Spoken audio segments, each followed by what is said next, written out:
Hello साथीहरू, good morning, प्रेम प्रणाम।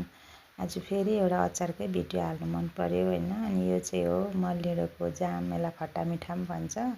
अनि यो चाहिँ यति बेला यो सिजनमा हुन्छ, यसरी अब जङ्गलतिर पनि हुन्छ। घरको छेउमै छ हाम्रो चाहिँ यसको बोट होइन। अनि टिपेर ल्याएर मजाले धोएर सबै सफाहरू गरेर अनि कराईमा चाहिँ यसरी गुड हालेर चाहिँ बनाएको छु। अनि यति साह्रो मिठो भएको छ यो चाहिँ। अब यसको टेस्ट नै अर्कै हुन्छ क्या। अब यो तपाईँहरूले अब खाने मान्छेलाई त याद हुन्छ होला यो कस्तो हुन्छ भनेर होइन। यो त्यत्तिकै काँचो पनि खान्छ नानीहरूले, कतिले अब मन पराउनेले। अनि यसरी बनाएको छु मैले पनि। अब खट्टा मिठा अचारहरू धेरै किसिमको बनाउने गरेको छु होइन। आँपको भयो, अमलाहरूको भयो। अन्त अहिले अब यसको पनि मलाई बनाउनु मन परेर बनाएको छु। अन्त एकदम आगोमा बनाएको है।